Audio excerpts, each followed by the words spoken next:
Hello, everyone. Welcome to another episode of Q&A about business innovation and managing life. We had a short break there associated with our annual summer school and summer high school program, but now back. Let's see, all kinds of questions here. Gosh. Okay, there's a question here from Jamie. Did you see the Oppenheimer movie? If so, what were your thoughts? Yeah, I did go see the Oppenheimer movie.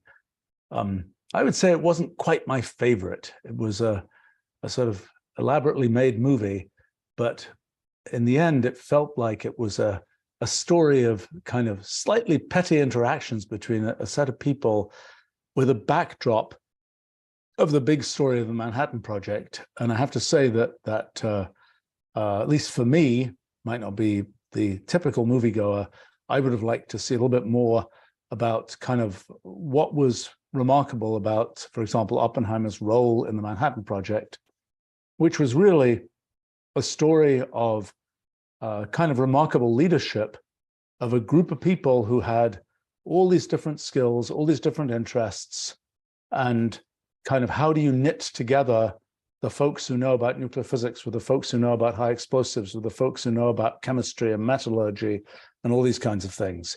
And I think that was, I didn't think that was particularly portrayed at all in this movie. And that in a sense was one of the kind of remarkable things about the Manhattan Project. I mean, the Manhattan Project as just purely a story of people sort of coming together to achieve a single thing was a fairly impressive project.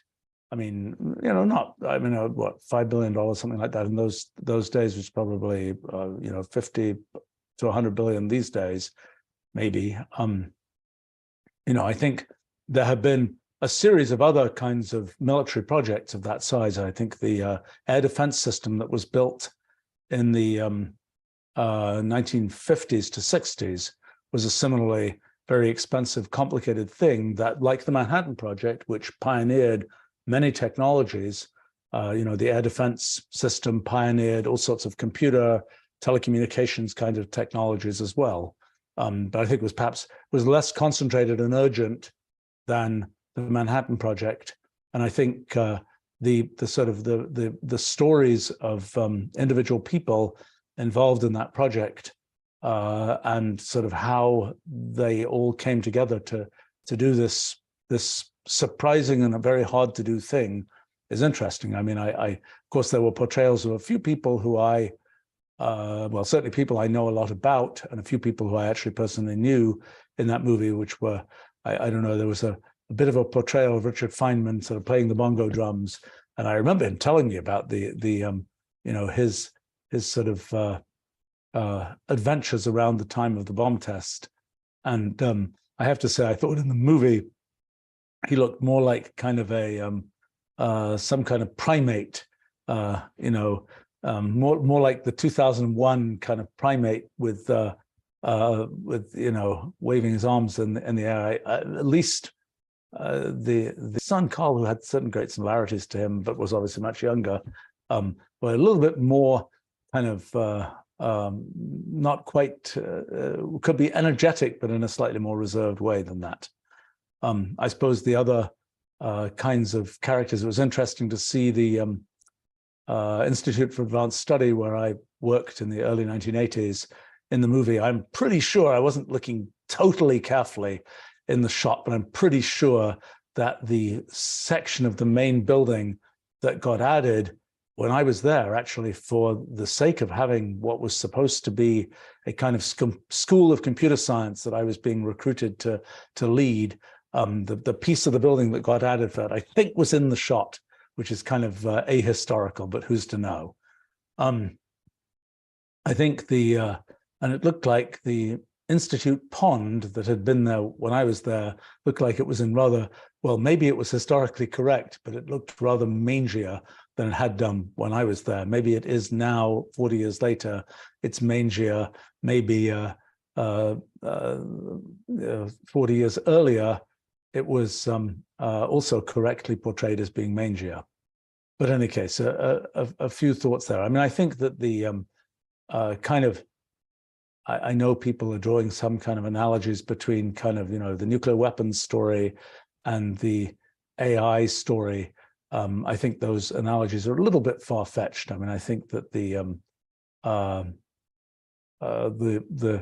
kind of nuclear weapons are a thing which have a very complicated supply chain, different from AI, which is more of a sort of abstractly definable, anybody can do it in their garage kind of thing. I think the thing that is a little bit perhaps similar is the kind of the immediate desire to have kind of, in those days, the Atomic Energy Commission, in these days, some kind of AI commission that is sort of, trying to governmentally organize things. I think the Atomic Energy Commission makes a lot more sense probably than the things that I can immediately imagine that an AI commission would do. I kind of felt like people I know who are sort of, I think, angling to be part of the kind of AI commission type of thing. And it's almost, I felt like, it's kind of like send them an email and point them to the Oppenheimer movie and say, beware what happened to J. Robert Oppenheimer, so to speak. It's kind of a different world, thinking about the technology of making the creation of technology and its kind of intersection with sort of government forces. And I think that that movie, in rather painful detail, in my opinion, sort of portrayed some of the kind of the shenanigans and the sort of, not to say that things like academia aren't full of their own intense backstabbing and other kinds of things. But I think the dynamics and the levers by which that works are different in the political arena than they are in the academic arena. Perhaps no more intense than in the academic arena, but just different kinds of things that happen. And, if you're used to the academic arena or the technology arena, it's sort of a different world, which I don't know that much about. Let's see. Satoshi is asking, what are things one should do to prepare oneself to become a scientist regarding education path, ideas, tools in the upcoming age of computation and AI? Well, the one thing that is sort of an absolute constant of things that I've seen in kind of success in science and other things, but particularly science, is just use the best tools, because the better the tools you have, the higher the platform you're starting from in the things you want to discover. And, I've spent the last 40 years trying to build the best tools I can to do science, at least in my kinds of ways to think about doing science, and that those tools end up being our Wolfram language, computational language. And I would say that one would be well served to make sure one understands and knows well that computational language. It's certainly the platform I just built for the last 40 years for doing science. And for me, for example, it's allowed me to do all kinds of things that were would have been completely out of reach without it. They would have been kind of 50 to 100-year timescale out of reach without that computational language capability. So I would say that that's a really good thing to know those tools, to fluently be able to write computational language, to be able to use it, to actually figure things out, to be able to take sort of the knowledge that's already encoded in our computational language and start from that rather than having to build those things for oneself from scratch. I would say that having a kind of for myself, and there are different styles of doing science, for myself, it's kind of like do things where you can actually understand what you're doing, so to speak. Do things where you can build up every step, where you understand every step. And using our computational language is kind of the best way I know to do that. You express your thoughts in Wolfram language, and that's a way to make sure that you really have those thoughts clear, because you express them and then the computer is going to try and implement them. And if it does it successfully, well, then you have some idea that you expressed your thoughts successfully. If it doesn't, then there's a problem. Now, I think in the modern time of LLMs and so on, there's sort of a bit of an on-ramp to being able to use Wolfram language. It seems to work quite well. to just sort of take the things you're thinking about.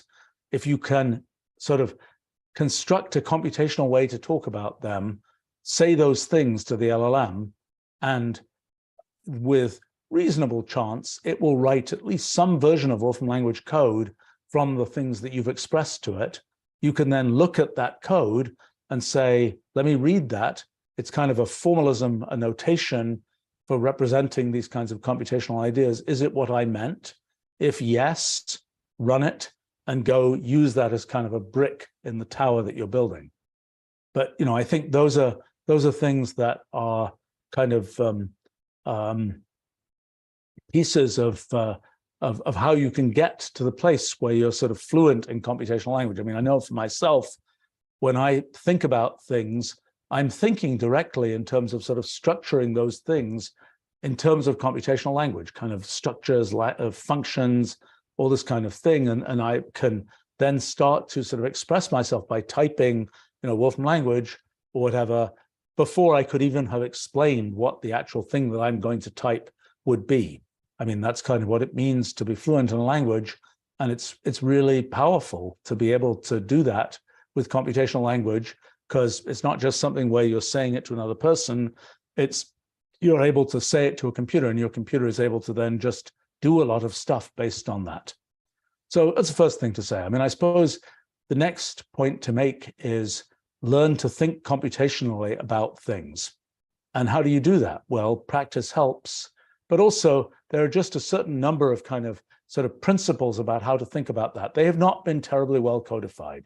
This is a project I'm hoping to do within the next year or so, is kind of write a systematic kind of introduction to computational thinking that kind of talks about things you might need to understand, like, I don't know, the idea of unique IDs for things, the idea of recursion, the idea of kind of how you turn something like an image into something you can compute with, the kinds of things you can do with, let's say, sounds, the concepts of graphs, hypergraphs, whatever, the kinds of things you can do with those things, kind of trying to get some idea for when you are confronted with something in the world, roughly what kind of template do you want to use to kind of think about that thing computationally. When people do this in the much more restricted case of mathematical thinking, a lot of it is turn it into numbers, represent that thing as numbers, and then sort of math kind of relates, maybe it's numbers, maybe it's geometry, those types of things. But when you're, okay, this is an image or something, there's not a great way to think about that in terms of traditional math, but there certainly are many computational ways to think about that, and understanding the kinds of things one could use to think about that, sort of breaking the image into components morphologically, understanding color maps for images, these kinds of things. These are sort of the raw material of computational thinking. And I think that's a really important and great thing in terms of understanding how to do science going forward. You can kind of concretize that thinking with Wolfram language. This is what we've tried to cover, is all these different kinds of areas of computational thinking. But I think there are still, it's kind of like there are concepts to learn which you can see concretized in Wolfram language. I think there isn't yet a great kind of source that I can point to say, here's where to learn those concepts a little bit more in the abstract, so to speak. Although whenever you learn them, you're going to be concretizing them by actual computational language representing them. But you kind of have to have the idea of colors, and then you can see, RGB color, XYZ color, all these kinds of things. But you sort of start with the idea of color and what is it, and the fact that we have these receptors on our retinas that sort of break colors into three components, or all these kinds of things are sort of what you need to do if you want to understand the concept of color computationally, so to speak. So that's another thing.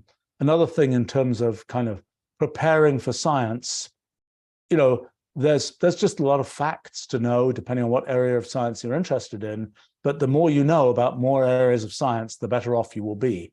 There's just tremendous kind of cross connections between these different areas of science, things where, oh, well, there's this mechanism that works that way in biology. Maybe you can import that mechanism in thinking about some kind of computer systems architecture, something like that. It's really, science is a more integrative thing than people sometimes give it credit for. I mean, people think that science is sort of broken into all these different subdomains, but actually there are principles, and this whole computation idea helps to knit together all these different subdomains and kind of identify the kind of core principles that go across all these domains. And so that's I think, being able, knowing more about different areas of science is a good thing if you want to do science, even if you think you're going to do some very specialized area of science. It's also worth remembering that most of the great advances in science do not come from taking an existing tower and building a little bit taller on that tower. They mostly come from things where you have different towers from different fields of science, and there's sort of a gap in the middle, and you get to fill those things in. That's the time when there's kind of, like with entrepreneurial companies and things, the time when things are just getting formed is the time of greatest growth. By the time the thing is an already constructed big tower, it's a different type of activity. It's more sort of incremental growth, and there's certainly plenty of people and useful things that get done incrementally, but it's a different thing from the times of sort of dramatic high growth. And of course, when you're dealing with dramatic high growth, it's also the time when there isn't much there. There isn't a well-defined path that you can go on. You kind of have to invent things for yourself.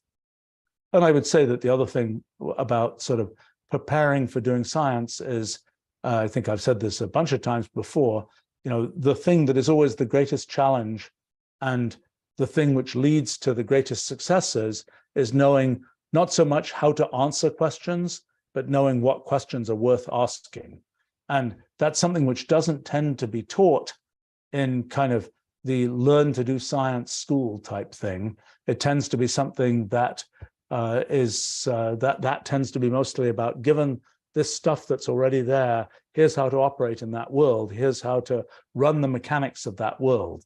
And I think the thing that is worth sort of pushing oneself on is, oh, there are these things one's wondering about. What's a question one might ask about that? And by the way, can you go in and use computation and computational language to perhaps make further progress with that question? Because nobody ever was able to use those methods because they didn't exist before, but now they do exist. And perhaps even though that question has been out there for decades, you might be able to make progress with it. But take the things that you wonder about, which might be questions that have been out there for decades, might be questions nobody ever asked before because they never thought about things in that particular way, or they were never sort of picking away at that particular corner. Those are things that are worth doing, in my view. And it's kind of, that's the place where you eventually get the highest value in kind of learning to be kind of if you want to be a sort of do great science, that's kind of what you have to do. You can do good science by doing things which are more operating within well-defined existing domains. But if you want to do kind of great science, you really have to sort of concentrate on the strategy and on things like knowing what questions to ask. Let's see. Okay. Fab is asking, can the Kelly criterion, which I don't know what it is, apparently calculating the size of bets to place in markets, also be a good tool to manage life, which is to say, you limit the size of your experiments by design? I don't know. I don't think so. Not the way I do things. I mean, I don't know. I very naively, when I do rare investments in the market, usually that's only, oh, there's a company and I've been using its products and I think it's good. And, I know I have that extra information because I've actually been using its products and picking that company. I'll often invest a little bit in it. And sometimes it's really successful, like Apple or something. And my usual strategy is when I think it's really been successful, sell half. And I've done that many times now with my Apple stock. But that's my only kind of naive level of sort of criteria about making bets like that. I found it's psychologically good because you sell half of something, and if you sold it, if the thing was at its absolute peak and then goes down, it's like, well, great, I at least I made something from selling half. And if it's like keeps on going up to the moon, it's like, well, I've still got half left. It seems to, at least for me, it works psychologically quite well. And perhaps it's even somewhat optimal from a kind of returns point of view. But this question of how big a bet should you place in projects that you do, I have to say, whenever I do a project, I just say, I want to do this project and I want to do it well. And whatever it takes is what I'm going to put into it. And, whenever I kind of say to myself, oh, this is going to be a 2-week project, and, that's my constraints, I find that very hard to deal with, because the thing that I like to do with projects and try to do with projects is to always do the project well. And sometimes, if I knew, oh, doing this project well is going to take me 10 years, that happened to me once with my big book, A New Kind of Science, I might be very, very afraid of even getting into doing the project. But so my mindset tends to be, I'm just going to jump in, do the project well. I would say that I tend to adopt the following point of view. So, I'll think about a project and I'll sort of think about it a bit. I'll say, I wonder how I could do this, et cetera, et cetera, et cetera. And I'll say, I'm not ready to do this project yet. So I'll start collecting material about the project. Whenever I run into people who have things to say that are relevant to the project, I'll have a conversation, I'll learn a bunch of stuff. And that process might go on for 1 year, that's on the very low end, 25 years, that's on the higher end. But sometime between then, maybe 5 years, maybe 10 years, just sort of gradually accumulating knowledge and trying to sort of get my mind into the mode where I could really do that project. And then sometimes what I'll do is start, kicking the tires of the project. I won't put a lot into it. Often I'll delegate that, ask other people, try this, try that, just accumulate material about that project. In fact, just this afternoon, I was looking at a project that I started in 2018, maybe started in 2017, I'm not sure, where, it got a certain distance and it wasn't really ready for me to kind of really engage and really try and fully do this project. It was something where I'd done little pieces, other people had helped me with things. I think I'm now getting ready to engage and really do this project. And so I've sort of collected a lot of material. And by the way, in the years since 2018, since I knew I was interested in this project, every time something that was sort of relevant to this came along, it's like, throw it in the folder, throw it in the folder. And now, now it's a big mess of stuff in the folder, but now it's a question of pulling it out and working on it. So, this idea of kind of you poke at things for a while, and then you kind of realize, well, it's ready now. And it could be ready because you're ready and you feel like you've sort of understood what the big point is. It could be ready because there are ambient technologies or material information and so on that exists in the world that make it so that that is a project that can now be done reasonably easily. Or it could be that it sort of has synergy with other projects you're doing, and it's like, gosh, I should now do this project. That happened to me, for example, recently with a project on the second law of thermodynamics, which is something that I started thinking about 50 years ago when I was 12 years old, 51 years ago, whatever. That's a project that had sort of been gestating for a long time. I made a bunch of progress on it in the 1980s and the 1990s. I finally thought I've understood this stuff. By the 2010s, I definitely felt I was on top of the situation, but I hadn't really explicitly written down what I understood. And I hadn't really gone back and traced through the history of the field to make sure that what I was talking about really made perfect sense based on the history, et cetera, et cetera, et cetera.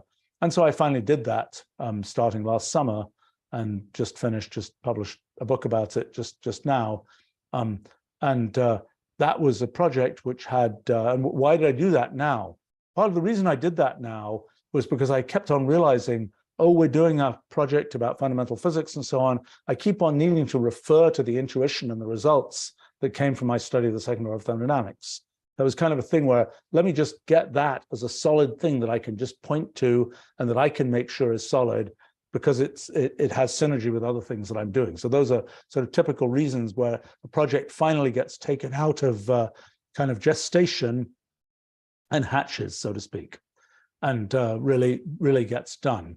But I would say that in my own way of doing things, I'm not a big one for sort of doing things halfway. I'm not a big one for saying, I tend to take the point of view that it's much better to just do the best one can on a project, just do it once, spend the extra time, because you'll never want to come back to it again. And that way you say, I've got this solid thing, I understand it, I can refer to it myself later, it's a thing that's out there in the world, it's this solid thing that I can build on. Rather than, I did part of it, and then a few years later I come back and it's like, oh my gosh, I'm not back to doing this again. Let me sort of redo and re-remember where I was. I had one example in my life where I did get to do that. I built a system called SMP back in 1979 to about 1981 or 82, which was kind of a forerunner of the modern Mathematica and Morphem language. And had I at the time when I was building that thought, I'm going to sort of throw this one away and build another one, I probably wouldn't have been motivated to build it. But the kind of dynamics of what happened caused it to be something where I really said, I need to make a fresh start and do, a sort of round 2 of this. And that worked out really well. I suppose I did the same thing a little bit. I worked on the science of cellular automata in the 1980s and other kinds of simple programs and sort of understanding how that works in the computational universe.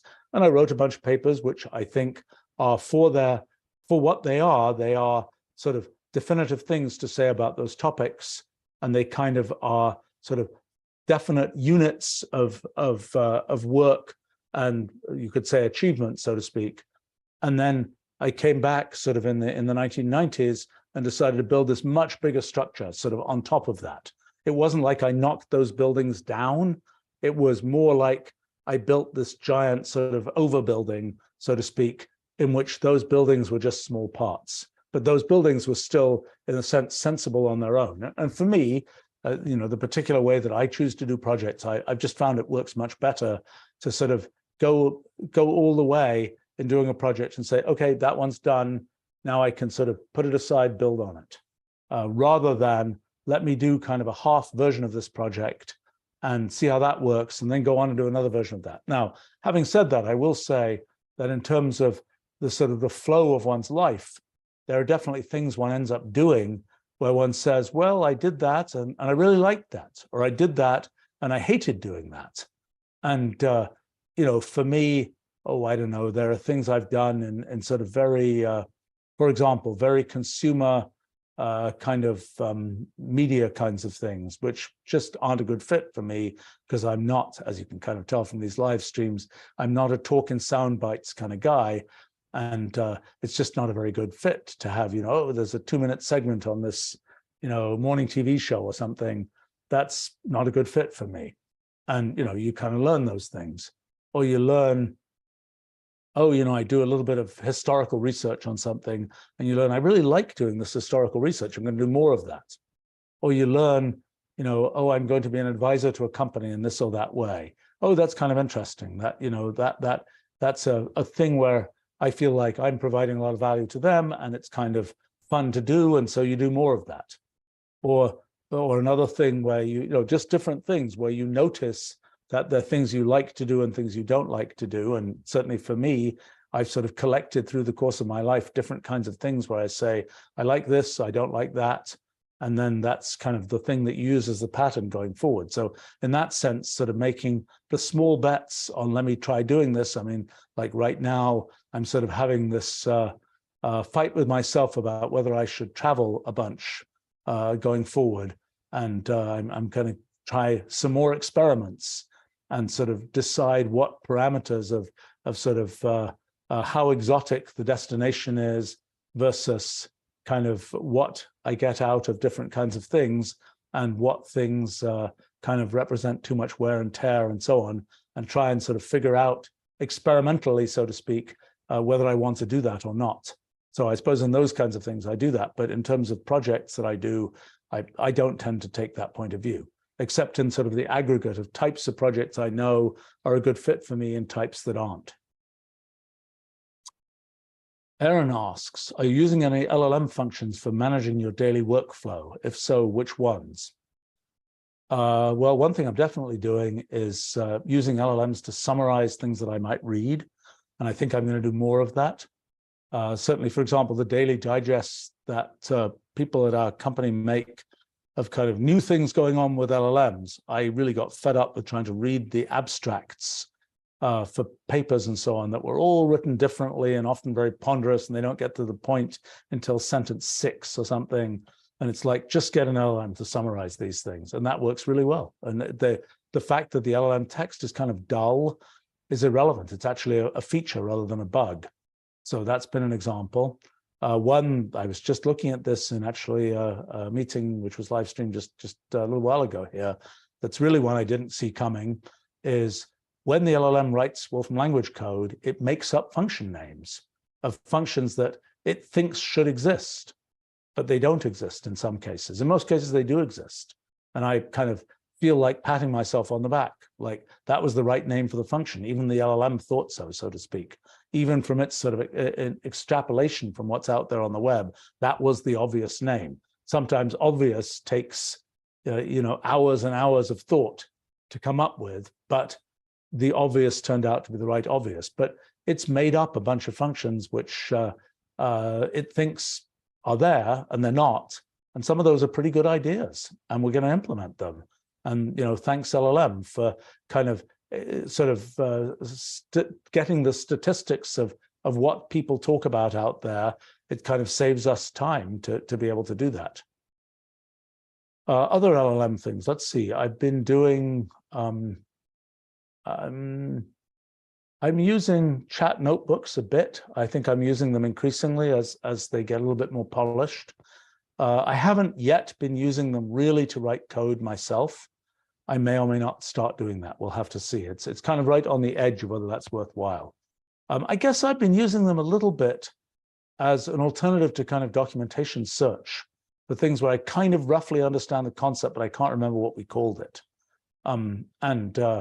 Or cases or things like, in fact, yes, I just used it actually for something where there's sort of a somewhat obscure option setting, which I know has to work in some way, and I kind of can't be bothered to think through kind of what the kind of clean way of thinking about that is, and I just sort of babbled at the LLM, and it indeed gave me the sort of thing that in effect was what the documentation would have said. And by the way, it helps now that within our chat notebooks, we have an increasing number of LLM of tools that the LLM can use. Like it can evaluate Wolfram language code, it can read and search Wolfram language documentation, it can figure out whether this is the correct option for some function, all this kind of thing. So that's really helping. And one's starting to see it kind of having a discussion with itself before it kind of tells anything to us, the users. Those are some places I personally have been starting to use LLMs. And I think this thing about summarizing is probably going to be something that I will do increasingly. I think it's a useful thing, and maybe I will do some prioritization if I need to do that. I mean, I always hope that I will process all my email and so on, but I get like 600 messages a day, and right now it's horribly backed up. So anybody who happens to be watching this who's sent me mail recently and hasn't gotten a response, well, that's the reason. Maybe I should be doing that rather than doing this live stream, but this live stream is fun. So I'm going to do this instead of grinding through thousands and thousands of emails, even though I know I eventually will have to do that. They don't go away on their own, but maybe an LLM can help me prioritize ones and notice ones that have some time urgency or whatever. Let's see. The question here from Esther R. What's the next big thing in business? How will virtual spaces like Apple's new headset announcement gaining popularity, impact the workplace, if at all? So if you're asking about sort of how and where, how people get their work done, there are these kind of strange rolling trends. You go look at the time, the Industrial Revolution. People were starting to sort of assemble things in production lines, all this kind of, well, not really production lines at first, but just sort of in factory-like settings. And you look at what those factories looked like, very high ceilings, big tables, people sitting at these big tables, and you say, well, that was the past, that was the late 1800s or whatever, and then you go to a Silicon Valley company or something circa 2010s, and what do you see? The exact same thing. it's kind of these big tables and everybody's sitting at the tables, and a big loft space or something, and they've got their workstation, which now has a little computer at it, as opposed to something where they were assembling or sewing something or whatever else. It's kind of remarkable how these things kind of come around and come away and so on. I mean, I know in our own company, which we've been around for 36 years now, there's been kind of this strange progression of, first, everybody wants an office. They want an office. It has to have walls all the way. Then it was like, oh no, let's have sort of cubicles with partitions and so on. Oh, let's have more open space. And now we're back a little bit, so let's have offices. Well, actually, we're back to, we've got gobs of empty space because people aren't working in the office. People are working from home. Now, our company for many, many years has been very geo-distributed, very kind of work from home-ish. I suppose I set an example, 1991, when I kind of became a remote CEO, 32 years ago. And that kind of led to us having a company culture where things can be done remotely, and where I would say that in terms of the dynamics of how things work, I'm a very email-oriented person. We certainly have a sort of chat system at the company, and many other people use that. I don't particularly like that because I tend to be either concentrating on the thing I'm doing in some meeting or working on some particular thing. I don't want the kind of chat-like distraction. And I also like the fact that email is so archivable and has so much sort of metadata and has the kind of threads that can be built up that way. And I don't really want to have, if I want to have a conversation with someone, I want to be kind of all in the conversation, so to speak, and just sort of pick up the Zoom or whatever and do that interaction, rather than sort of be, oh, I'm talking to this person and then I'm doing something else for 5 minutes and I'm going to talk to that person again. For me personally, that doesn't work very well with my way of kind of getting into things. I tend to be a person who likes to, and I kind of think it's a good thing for many people, like you're concentrating on one thing and you're really concentrating on that. And then you switch and you're concentrating on another thing. And you can put your full attention on that thing rather than trying to sort of multitask and time slice between a bunch of different things, which I tend to think doesn't let you ever really engage and think very deeply about any of those things. So in terms of kind of, what the typical workspace might look like. I mean, I know that, I've just had kind of bigger and bigger and somewhat more and more monitors in front of me, and it's been kind of the same story, since probably 1979. I mean, the monitor was very small in those days. It was just a CRT. But, I just found a picture actually of a CRT that I had at home back in 1979. And the only hack of those days was one was using phone lines to communicate with sort of computers, and it was using acoustic couplers where you just take a phone, like those, those things you actually pick up the phone and it's got this, handset, and you'd stick that in this kind of acoustic coupled modem that had these rubber cups that held the handset. And the hack was, I was very surprised about this when I came to the US from England, that, local phone calls were free in the US. And so I would just leave my my modem just connected to a phone for months at a time. And I have to give credit to the phone system that it didn't hiccup at all. And I would, I would leave, I would come back, and the thing would still be connected. And I would have this terminal that I was using to do my work. And, gradually that became a workstation computer that was a separate independent computer. And of course, now we're back a little bit to the cloud, so to speak. So it is more or less a local computer, but not completely. And, I suppose that aspect of it hasn't changed that much. I mean, I suppose that one has, I've had this sort of desk thing that I can like press a button and it makes the monitors go up, and I can stand up to do stuff rather than sitting down. And that's kind of nice every so often, but that's a very minor change. Now, it's also the case, I suppose, that, I like to make sure that I walk a certain amount. I usually walk, well, every day, more than 10,000 steps. I've tried to make that a principle. At least the last 5 years, I managed to do that essentially, I think, every day. And, I used to have more elaborate kind of tablet computer, or even actual whole computer things that I would walk with. But I kind of have stopped doing that, because most of the time I just arrange that the things I'm going to do are meetings where, yes, I might have to look at something, but I can see it on a phone. And mostly I'm just sort of talking to people. And I have to say that sort of form factor of the phone with its high resolution display is enough for many kinds of things. Can't type very well, but I can at least look at things. Now, when it comes to things like these, new AR, VR kind of headset type things, I kind of think if the displays are good enough, that will be a cool thing, because it's kind of like, okay, I can have more displays. Now, I don't know whether it's realistic that I'm going to wear something on my head all day. I mean, I suppose I wear glasses, so I'm wearing something on my head all day right now. But this, the current generation of AR, VR systems, I suspect, are going to be too heavy to want to wear on one's head sort of for a large amount of time. I mean, I suppose it's funny because, what's old is new again, so to speak. There was a time when people would wear giant top hats, which were surely quite heavy, and they would even put things in their hat. Like, I think it was quite routine for people to roll up papers and stick them in their top hat. And that was kind of the, forget a briefcase, you can just, have it in your hat and, pull it out of your hat type thing when you needed to. So maybe what's old is going to be new again, and everybody will be wearing not top hats, but AR, VR systems.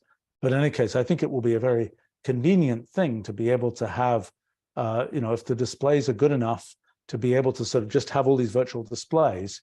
And no doubt that will lead to some different dynamics of how things work. I mean, one could say, what has happened as a result of mobile and the ability and touch, for example, touch interfaces instead of mice and so on, and trackpads. I'm not sure that, some things have changed, but I don't think many things are very much sort of the same in those different form factors of display. And I'm sure it will be the same with kind of the AR, VR world. Perhaps in the AR situation, where one's able to kind of annotate the visual scene that one has, there may be different things that become possible of like, I remember I left that thing in this room. Let me put the virtual Post-it note there and I'll walk back to the room. Maybe not. That sounds kind of crazy to me. That's like this thing that happened for a few years where people really wanted to do kind of skeuomorphic design, where you would have a desktop that looks like the top of a desk with, this, leather top to a wooden desk or something, and all these kinds of details like that.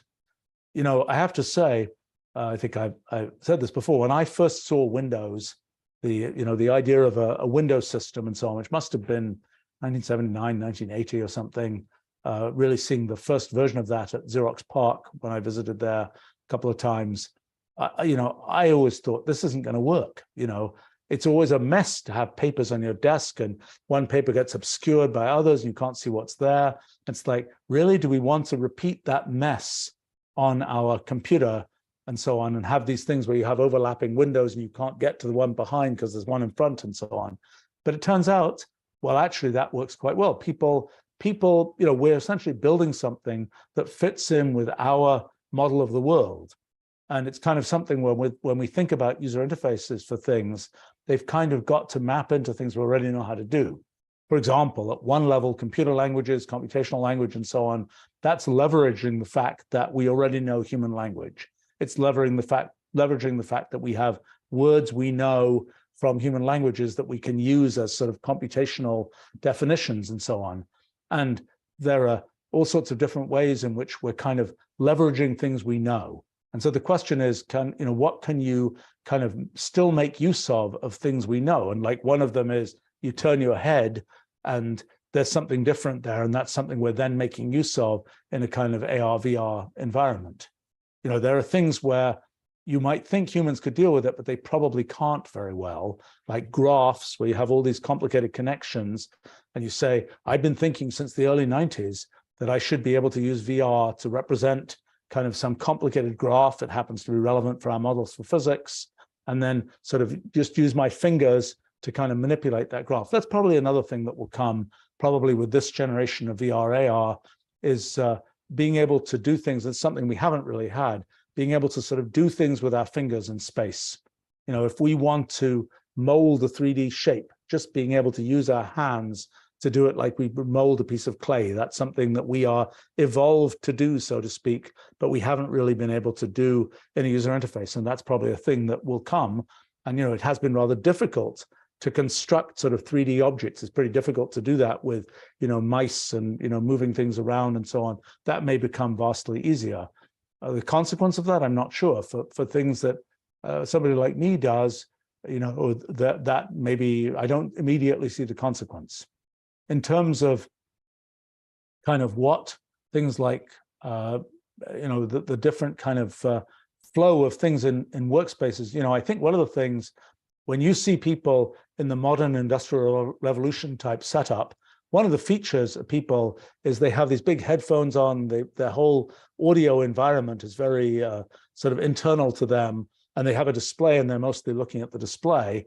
And, you know, I think people concentrate anyway. I'm sure those people in the 1800s in kind of the early factories, so to speak, were similarly concentrating on the particular thing they were doing and kind of blocking out sort of the people to the side, so to speak. But, you know, in terms of what will happen to things like, you know, will people go into offices anymore? You know, I think that's going to swing back and forth a few times, I think. You know, I could see, you know, post-pandemic, sort of certain conferences have come back, some different ones, some died in the kind of extinction, the conference extinction, like the, you know, the Jurassic, you know, the Cretaceous, Tertiary, you know, extinction of the dinosaurs. So similarly, the pandemic asteroid, so to speak, made certain kinds of conferences go extinct, but other ones are sort of emerging in their place. And I think, you know, this let's get together with actual people. I think people maybe have even a better understanding of what the significance of that is or isn't post-pandemic. But I think in terms of you know, I have to say, I think there's a tremendous tendency for intrinsic sort of aspects of the human condition to kind of shine through in things that are going on. Like, you know, you say social media, what really is it? People are sort of connecting to their friends. Well, you know, they might have done that in the village square back in the day, and now they can do it virtually across the world, but it's sort of the same idea. And I think often what happens is the things you see end up being things that are really part of the eternal human condition, but they get interpreted in some new way through some new technology and so on. And so the kind of, to understand what happens, you know, I think the concept of the workplace is, you know, not super old. You know, people would have the, you know, the blacksmith who would live on top of their shop type thing is, you know, that was a common thing, as opposed to the I commute to work in a car or a train type thing. And now we're sort of much more back to I'm going to just work at home, but it's a little different because, you know, the customers aren't coming to your front door typically. They're, you know, they are virtually coming to you. And so that's sort of a refactoring of the thing where you're kind of, you're working, you're living somewhere and so on. And I'm not sure that the, you know, to be able to know to what extent people want to gather, people want to be separate, you know, these are sort of eternal features of the human condition, and the exact factoring of those and the exact sort of deployment of those in work environments is not so clear to me. But I think it's going to be sort of more of the same, just interpreted differently. Let's see.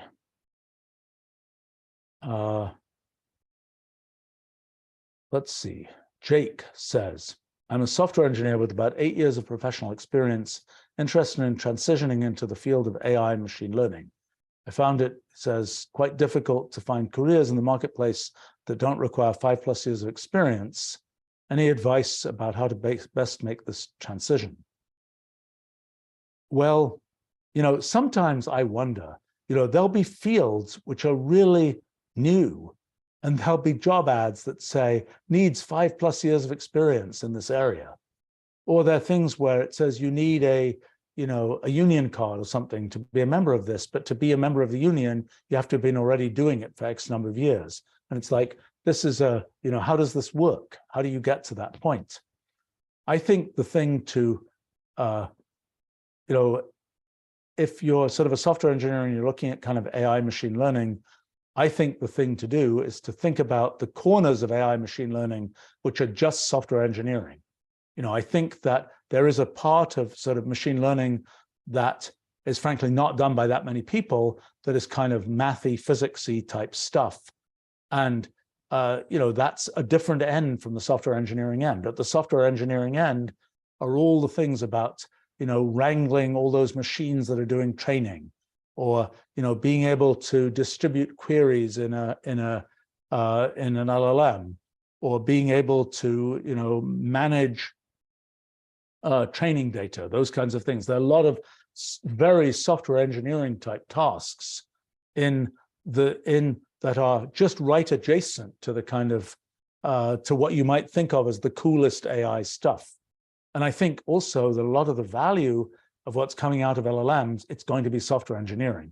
It's going to be building those things, given that LLM is the new kind of energy source or something. Now you actually have to build the sort of the town around that, and that building of that town, it's going to be software engineering. I mean, if you're saying, let's build a prompt repository, okay, you have to think through what is a prompt repository, and you have to understand something about kind of the world of LLMs and things like this. But the actual building of the prompt repository, informed by what you know about LLMs, that's really traditional software engineering. So I would say that for somebody who has a significant experience in software engineering, it's kind of just find things where your experience in software engineering relates to things which you think of as being interesting to do. And I think that the things that are kind of, there's, the real stuff that gets done in a lot of what people call AI is just software engineering. But it is software engineering informed by thinking about things in terms of AI. So, a lot of software engineering might be, oh, we've got this database, let's do queries against this database, let's do this thing that's flowing data in this or that way. And maybe the queries against the database are kind of rather mundane in how they work. But if you think about them in terms of LLMs, there's a bunch of much more interesting kind of core things that you can do with that data. But then the things you're going to build on top of that, those are software engineering. And the things, the user experience you design, well, user experience, there's different issues, there's different thoughts about how to do user experience in a world of linguistic user interfaces and so on. But in the end, if you're good at doing user experience, that's an easy adaptation to make. So that would be my advice, rather than trying to kind of say, I've done all these classes and I'm now fully AI themed. And then you're going to find that there's a job that's advertised and it says it's an AI job, but in the end, it's just software engineering. And I think, understanding in more detail sort of what is really needs to be done. And plus, there's a lot of things where there's no class about it yet. AI psychology. I don't know whether there are any classes. There shouldn't yet be any classes because people don't know much about that yet. That's something where people will get more experience doing prompt engineering, for example, which I claim is mostly a story of expository writing, not a story of learning kind of, what a random forest is or something like this. It's something that is a new kind of skill.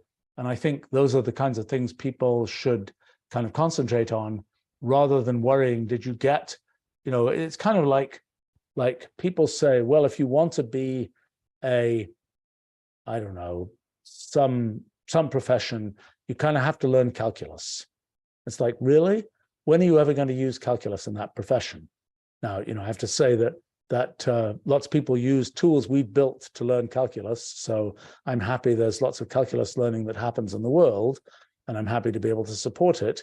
But the truth is that there are a lot of things where, you're really never going to use it. It is a useful way of training your mind in certain, directions, but it isn't directly what you need to do. And so the same is true with AI and machine learning. Learning, what a self-organizing map is, probably not that important. Learning how an LSTM works. People aren't using LSTMs anymore. It was a mechanism in neural nets that was probably overly complicated, and it didn't, it got replaced. And you don't really need to know how that works. Knowing, how to set up a pooling layer and what, and how to do all these kinds of things. That's a very specialized kind of thing. It's like learning microprocessor design. There's a small set of people that have to do it and do it well, but that's not what the typical job advertised in, in do software, do things with computers. That does not require that you understand kind of Boolean algebra for circuit design. It's at a different level. And so you need to understand different kinds of things.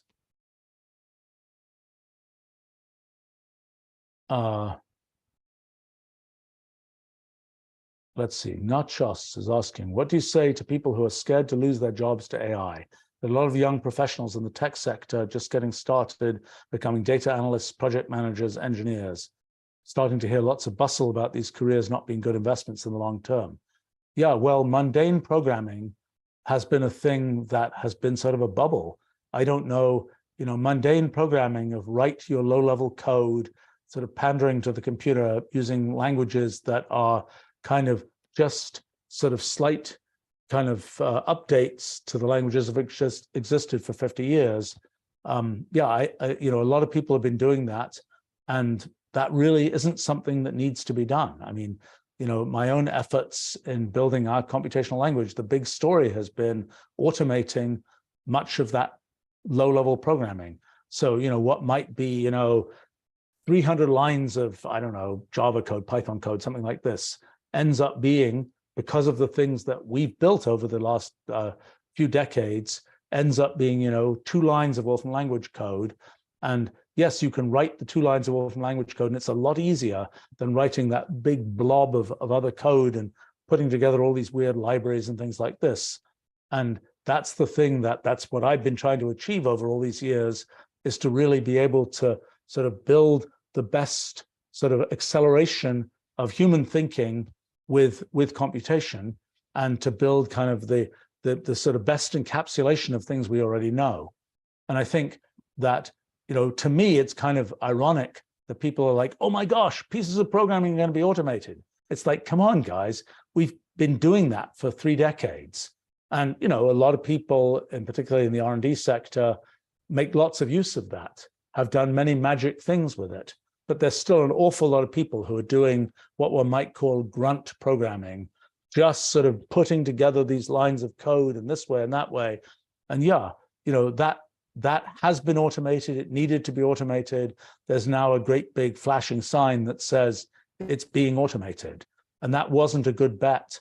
I mean, it's the people using, I was talking earlier about using tools. It's kind of like, that's using that's not using the best tools. That's using tools that make your life much harder. And now the AIs are showing, well, you really didn't need to do that.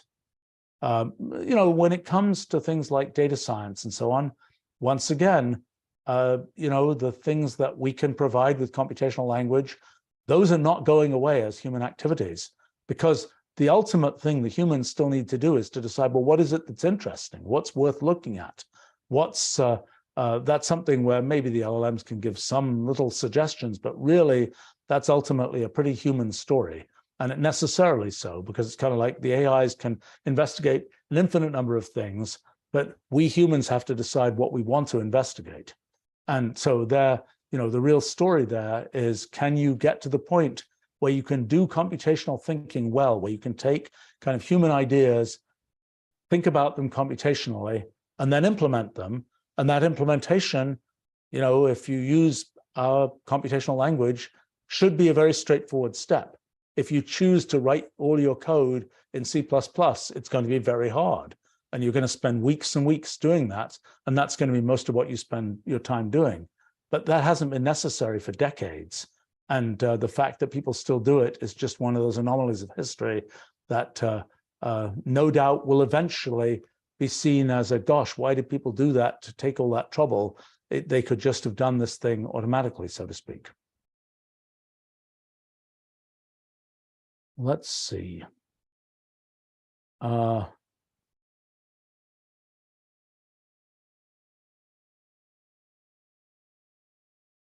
Okay, Satoshi asks, funny lifestyle question. What's your opinion on living off the grid, like living in a quiet rural area in modern times?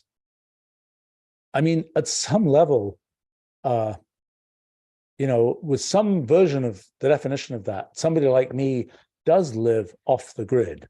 I work at home every day.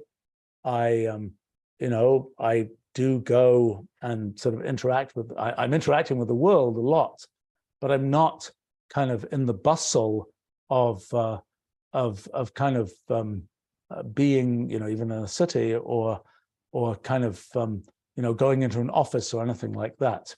And now, there's, by the time you're sort of multi-gigabit connected to the outside world and you're, dealing with lots of messages from people, at that level, you're not off the grid. But for me, one of the things that's important is, when I, at any given time, I can just be on my own, perfectly quiet, all by myself. I can just do what I want to do. Think, write code, write things, all those kinds of things. It's kind of just, I don't have external stimuli acting on me. And I suppose that's one sense of being off the grid. Now, in terms of the sort of disconnect yourself, and it's not something somebody like me, I'm not motivated to do that. It's not something that I could responsibly do, because it turns out, when you run companies and things, turns out that you never get to take a true vacation, so to speak. I've had this terrible experience, and on any given day, well, it's been true for 40 years or more, on any given day where I finally decide, okay, today I'm going to try pulling the plug and really not being available, something happens where I kind of have to be available. And it doesn't happen most of the rest of the time. So it's kind of one of these jinxed type situations. And so I just gave up years ago, saying, oh, I'm going to just be pulling the plug off the grid type thing. It's just like, I'm going to be available if something comes up, I'm available type thing.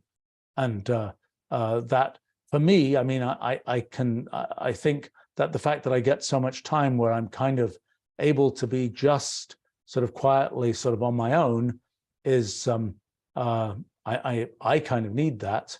I think this idea, so it is true that when it comes to doing projects, this thing about you're in the flow, you're doing it.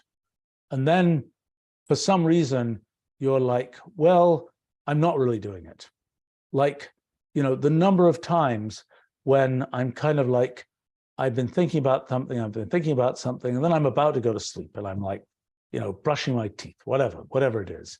And I realize, well, now I'm thinking in a slightly freer way about this thing, and then I have some idea and I write it down and whatever else. I mean, I have to admit that does happen to me more than I might expect. And it might suggest that even sort of micro off-the-grid experiences might be a good thing. Although I personally find it really difficult to think without kind of external kind of connections, so to speak, without being able to write something, without being able to sort of talk to my computer, talk to other people, whatever else.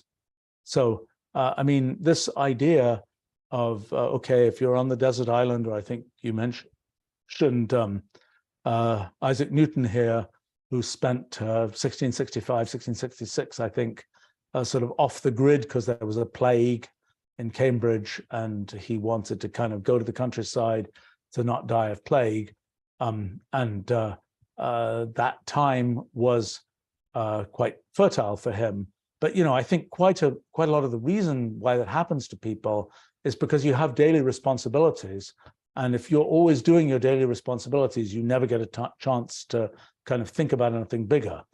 For somebody like me, I've kind of set up my life so that I really can, perhaps it's a matter of just strength of will, that you just decide you're going to do new things. You're going to think about new stuff, even though you could just drown in the kind of morass of existing things that you have to do. I mean, I could spend all my time just sort of tending things that I've already built.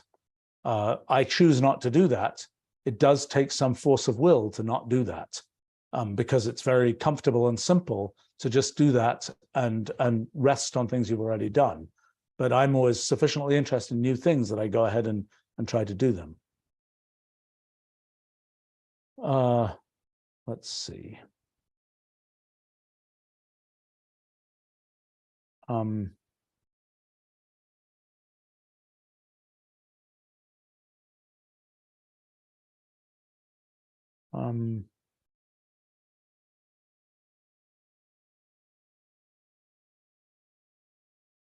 Spare Parts asks an interesting question. Given the computational limitations of the human brain, are there drawbacks in thinking computationally? Do we risk losing track of high-level patterns with too many parts to count? I think the answer is no. I think what computational thinking does is to provide a formalism, a framework for kind of crystallizing your thoughts. And in a sense, that's a way of abstracting things. That's a way of taking some sort of incoherent collection of things and saying, I'm going to think about them all in this systematic computational way. And that allows me to kind of build up one step at a time, so to speak. So I kind of think of computational thinking, while the details of it, oh, I'm looking at something with 10 million elements or something, the details of it are vastly complicated. The whole point of it is to be able to provide a structure that abstracts and lets you kind of keep, you can keep a certain number of chunks of stuff in your mind. And if those chunks are complicated, abstracted things, there's sort of more inside them than if they're lower level kinds of things or things that weren't structured as computational thinking provides. So I view computational thinking as just a way of organizing oneself so that it isn't just all these incoherent pieces, but it's rather this kind of formal structure that one can then build on. Now, I have to say, there's sort of a question of when you do that and you're looking at these different areas, I mean, what's absolutely great about computational thinking is that it lets you have the same kind of structure. This idea of recursion, you apply it in this place in plant growth, in this place in kind of transportation networks, in this place in kind of mathematical algorithms and so on, but it's all the same idea. It's a huge unifier of things, and it lets you provides a transport layer for converting your thoughts in one area to thoughts in another area. So I kind of think it's sort of exactly the opposite, that it allows you to have these kinds of coherence to thoughts. Now, having said that, when you actually look at computational systems and you say, let me take these simple computational rules and run them, this whole phenomenon of computational irreducibility means you'll often get incredibly complicated things. But that is the nature of the things. There's no way to just sort of say, well, I'm not going to get that. That's what those rules do. And having intuition about what then happens is important and is sort of a key element of computational thinking, but it's not something where you can't sort of blame the computational irreducibility and say, so that means I can't do computational thinking. No, in fact, that's a symptom of the way the world is. And to sort of get your arms around that is important in kind of understanding the world. Let's see. A couple more things, and then I have to go to my day job again.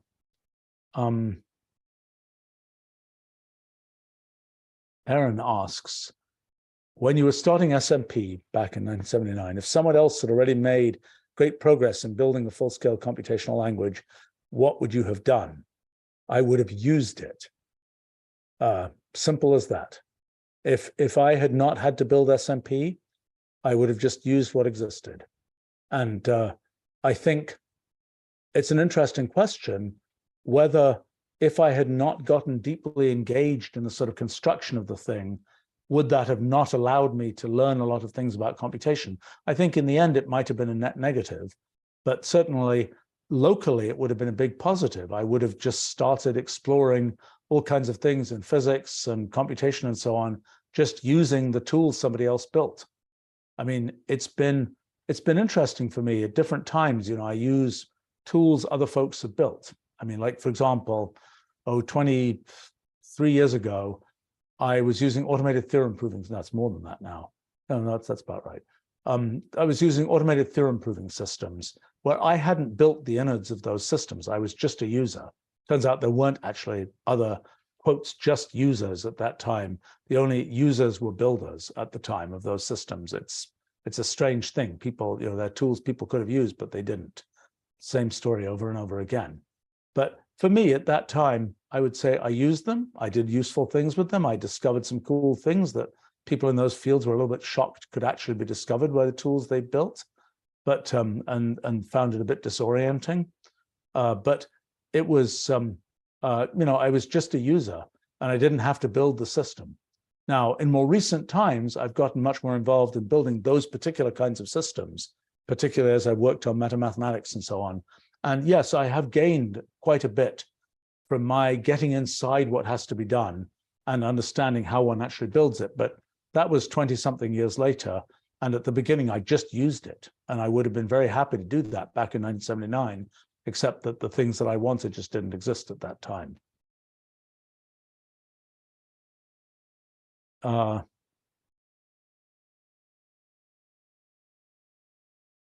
Let's see. Rudy asks, any cool projects you enjoyed working with during our summer school? Lots and lots of them. It was great. It's always great. I mean, there's 130 projects between our summer school and our high school program. And most of the projects were ones where I kind of invented them.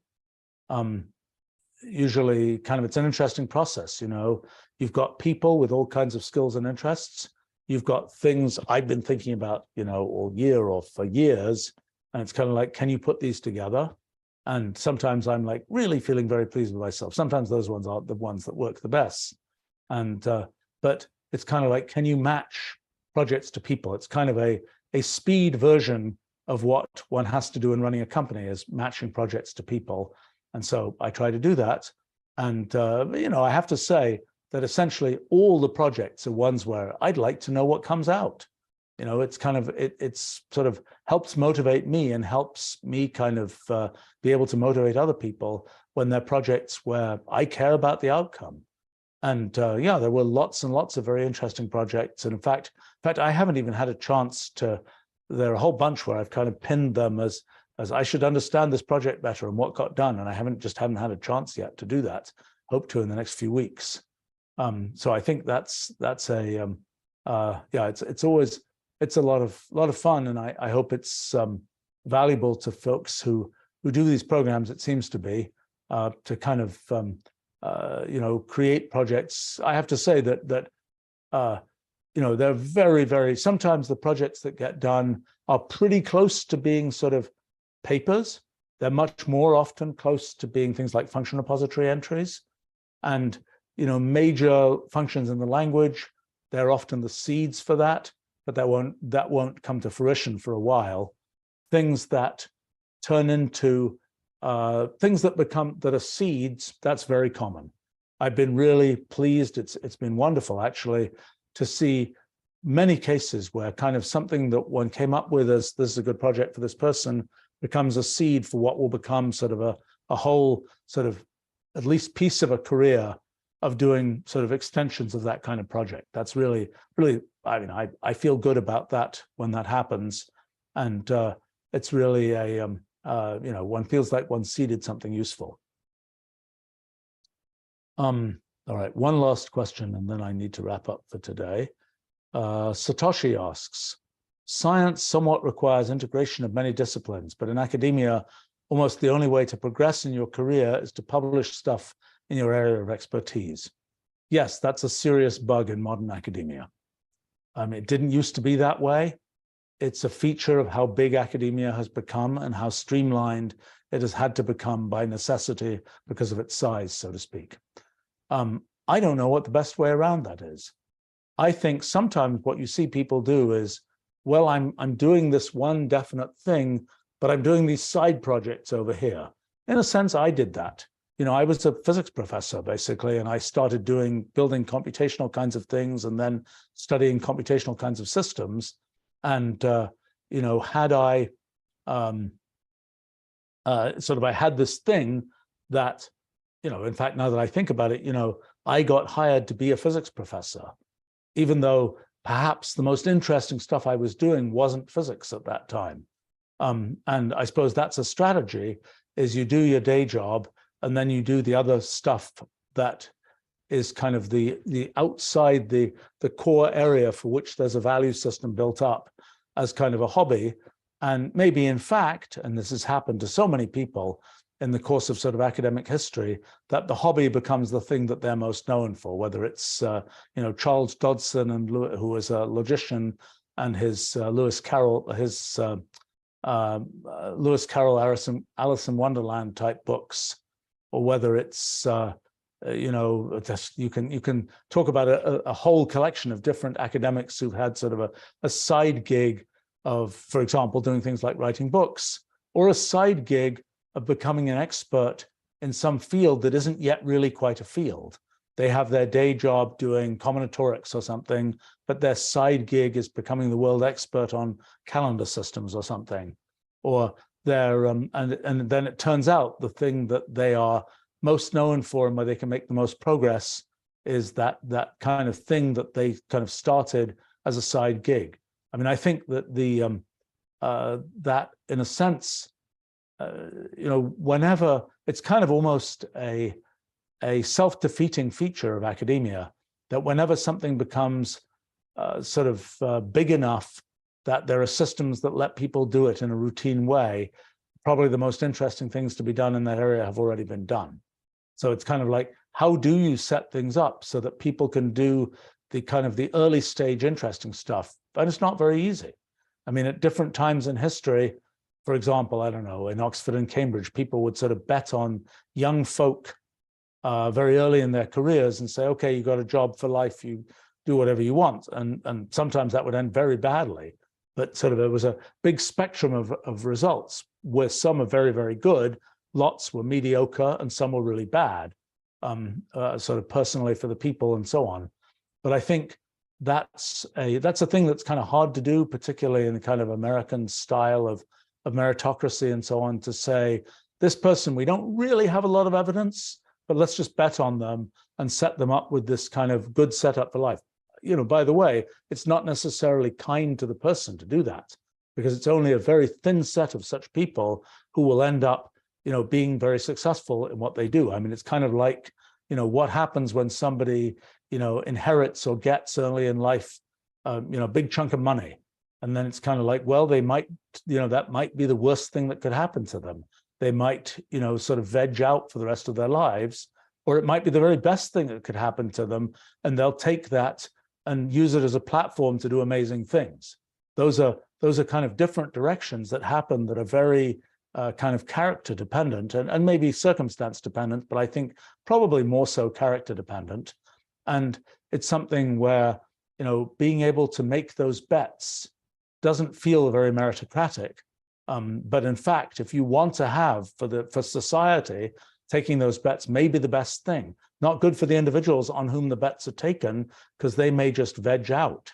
But for society, 5% of those people are going to do fantastic things that are beyond what you could have achieved if you've been just doing the kind of the mainline large institutional kinds of things. I mean, I suppose in my own life, I've been sort of, well, not lucky because I really planned it this way, that, I've built myself enough of a kind of things I do for a living that I find interesting to do, and they actually sort of fuel and provide tools for the things that I really want to do from a sort of intellectual point of view. But I kind of I'm not in a situation where I'm kind of like writing grant proposals and having to publish papers in some very narrow area, because that's the tower that I have to live in to sort of get ahead in academia. But I think my best practical advice is do the things you really want to do as hobbies while still doing your day job well enough. And maybe one day your hobbies will eat your day job, so to speak, and everything will be much better. But if the day job in some ways supports the hobbies all to the good, but don't expect that academia and its big structures are going to necessarily support the kinds of more innovative things that might be in the end the most valuable things you can do. All right, I should wrap up at this point. Thanks for all those interesting questions, and see you again another time. Bye for now.